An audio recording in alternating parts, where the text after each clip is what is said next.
Alita, you never thought about the try in your sister's name, and the fact that she's the second daughter. You clearly do not have the same obsessive-compulsive, problematic thinking that I do.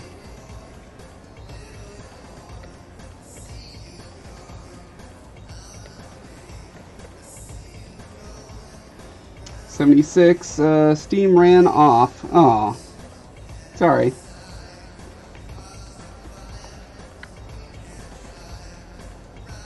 $76 is gonna walk the dog.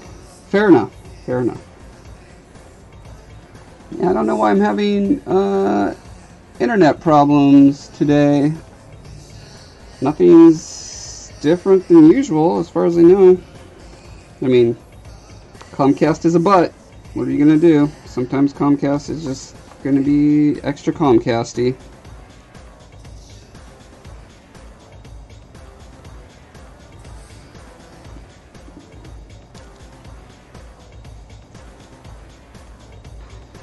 Okay, I've got all this left over. I don't want to use it to sculpt because it's getting too obnoxiously thick. I'm trying to think if there's something I can use it for. I'd rather use fresh stuff for this. Oh, I know. I've got a surprise unboxing. Well, not a surprise if you're on my social media feeds, but what I got today.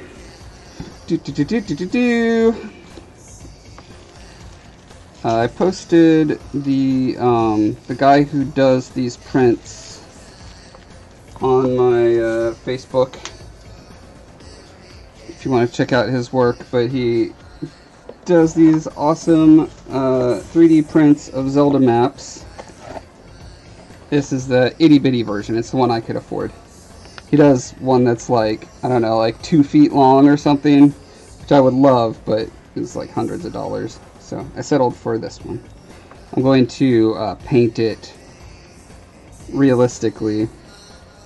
But one thing I was thinking was this stand is a little flimsy for holding that. So got this extra clay. Hey, why not strengthen it? I'll have to paint over it again, but that's not a problem.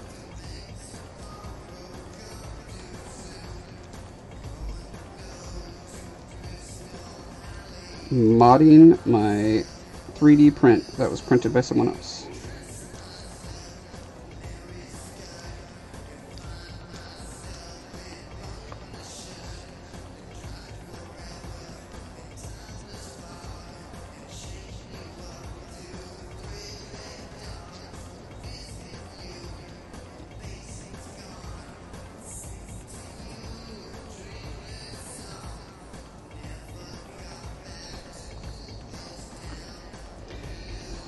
Am I still streaming? Are people hearing me now?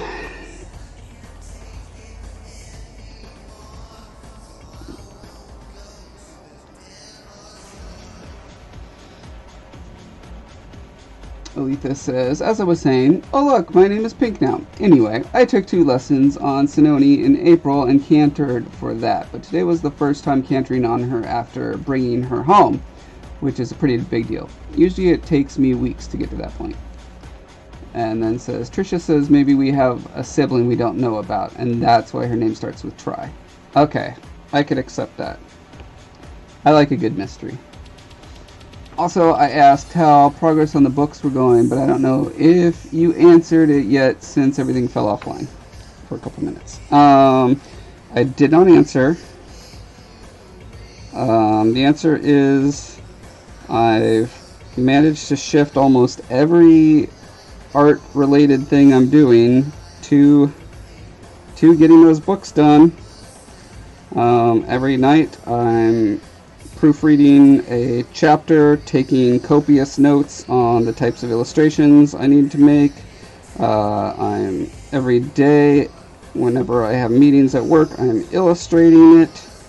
Every night when I come home, I'm either doing stuff for the book covers, or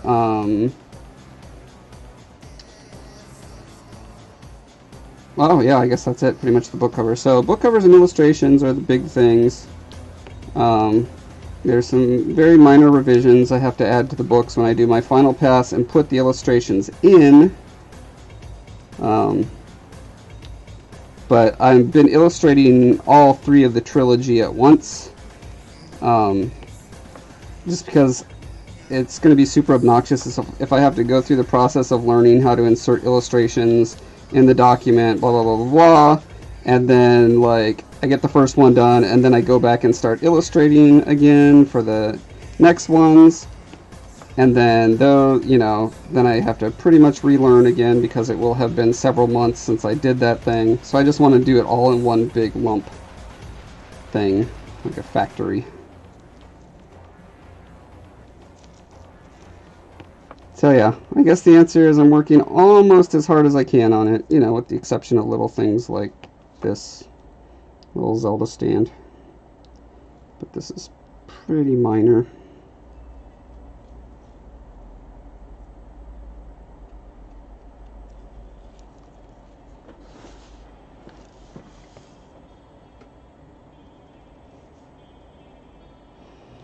Nasir, he does not have a license for this. I actually asked him about that because I was curious. Like, has Nintendo harassed him at all for doing this? And he said he talked to someone at Nintendo of America. Which that's the part of Nintendo that's here in Redmond, right next to where I live. I actually know several people who work there, and he said that they were totally cool with it. Of course, that is by no means a legal document saying, yes, you can do this, and sure, at any moment, Nintendo of Japan could be like, cease and desist, buddy. But I would like to think that it's obvious that the amount of stuff he's selling, which is like a handful of these statues a year, is not hurting them in any way. I'd like to think they see that. Alright, I'm going to have to sand that down and paint it again. But anyway. Yeah.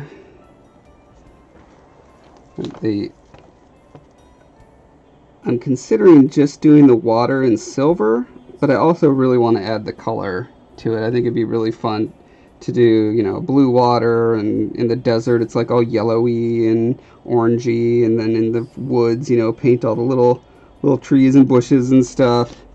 I don't think it would take more than like an hour because it's just so itty bitty, but yeah, you never know. I may start it, and if it looks like it's going to turn into a big thing, just be like, never mind. Yeah, right, that never happens, guys.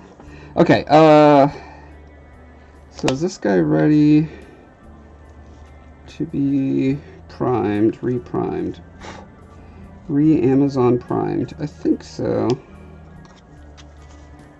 Make sure I didn't mess up his forehead. No, looks good.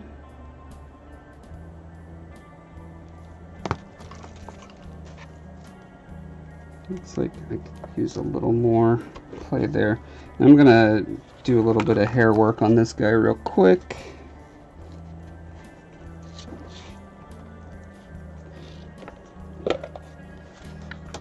Grimalkin says, as someone who paints miniatures, trust me, it always takes way longer and more effort than you think. Yeah, I mean, I know. I tell myself these lies in order to ever start anything. And I really shouldn't. I mean, I know better. I know that I'm lying to myself. I also... I think it's one of those things where... I recognize that emotionally, if you stay hyper-focused on one project for too long, you lose perspective, you lose energy, you lose just emotional investment in it. So I think I use that to rationalize doing little side things in the middle of big projects. Even though I have a huge goal, which is to finish this darn thing this year, I think I can still hold to that. Certainly hope so.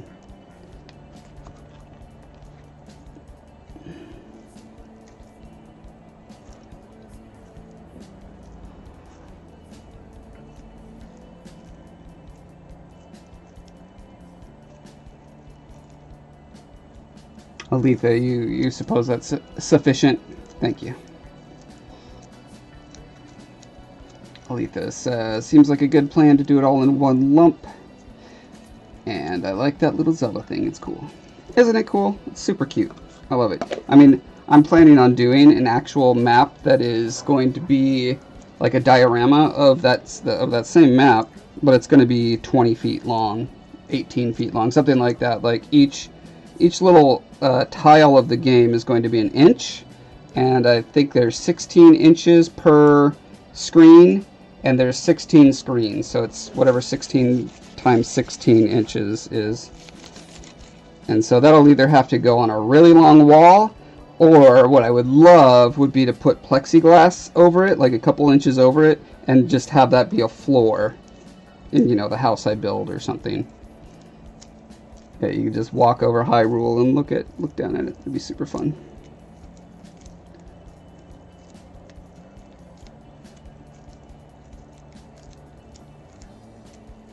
Aletha says it's good to take breaks from one project and do a different one when it's something super long term and or intense. And you want a floor like that. Yeah, it's going to be the coolest floor ever. Coming soon in 2044.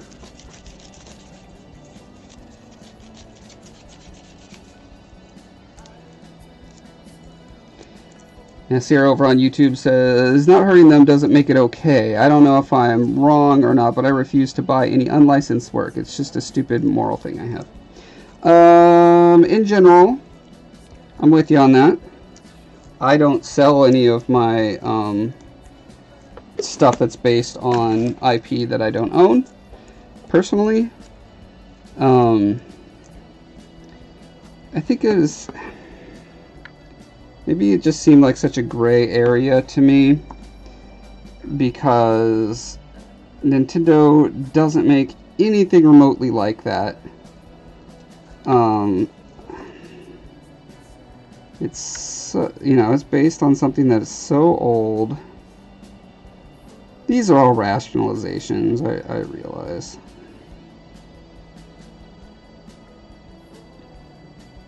I so wish there was an easy legal way. You know, if I'm Nintendo, there's an easy legal way for me to write a letter to that guy, 3D design, whatever, can't remember what it's called, and be like, hey, we noticed you're selling stuff using our IP. We're cool with that. Just send us 10%, 20%, you know, just some number.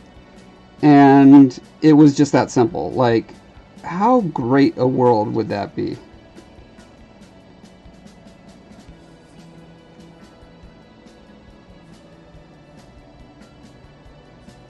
It's, although, like we were talking about with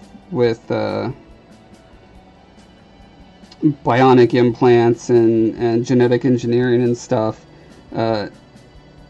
laws, everything is going to change. Laws, morality, everything.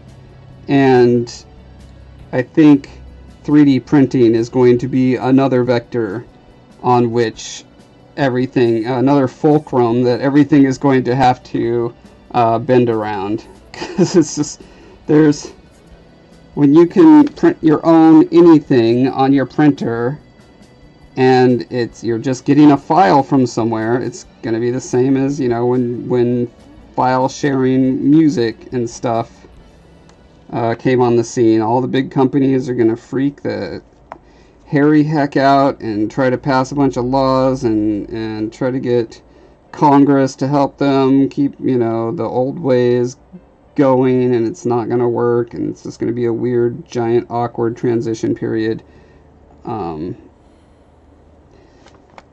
Yeah, it's gonna be interesting times. Interesting times ahead.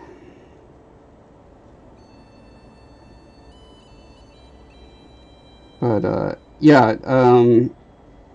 do unto others as you would have them do unto you, right? Like if I built a company based on Tales from Talifar, I mean, that's what I'm doing.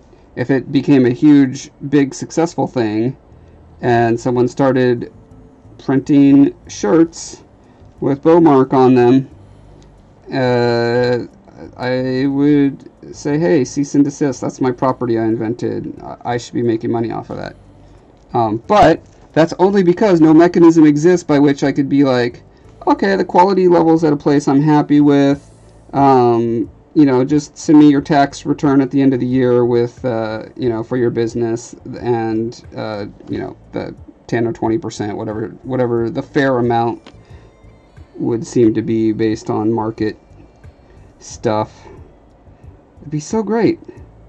But also, if someone sold little Talifar maps that they were 3D printing and then painting and selling, unless they were mass producing them in China, I don't think I would be upset. I think I would want to try to partner with them.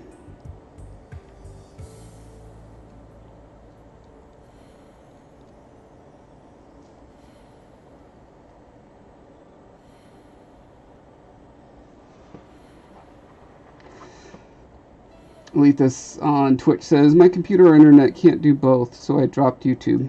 Oh, okay. Fair enough, fair enough. Yeah, it's more important to have bigger numbers on Twitch right now.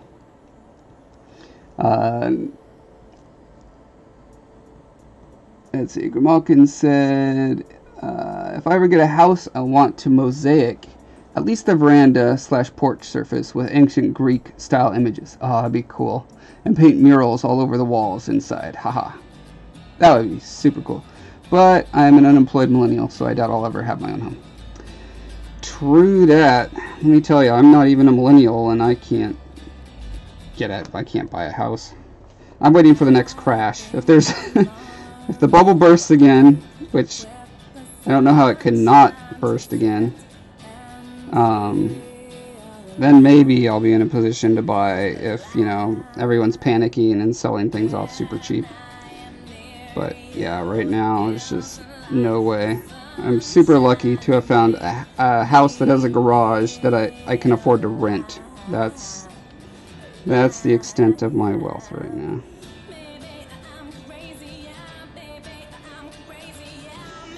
Malkin says, I sent a picture of the kind of thing on Le Book of Faces. Oh, cool. Check that out in a sec. Remind me if I forget. Nasir says, I agree with you. Most of these companies don't have a clear answer regarding the copyright of their work, and they don't even offer a substitute for that, so most people are confused. Yeah. It's because they have to do it on a case-by-case basis.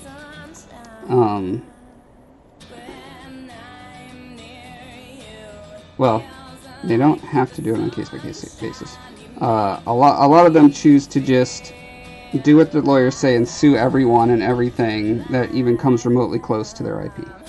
Because that way there's no precedent that can be brought up in a court of law at any point that says, hey, well, you let this person do something, therefore you've relinquished your rights to that IP. That seems like the thing that needs to be solved. That should not be a legal maneuver that could be done.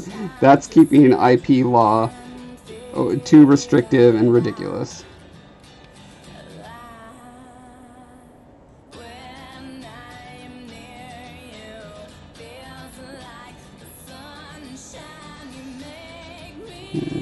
Oh yeah, I was gonna find some kind of pliers I can break off some of these.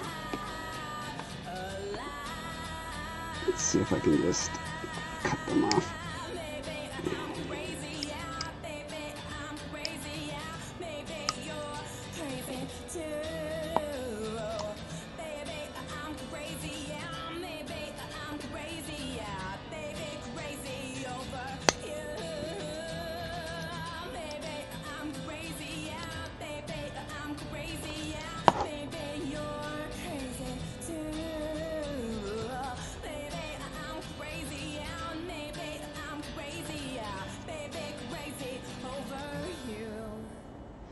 Malkin says, yeah, I'm waiting for a crash too. It's the only way I could get a place.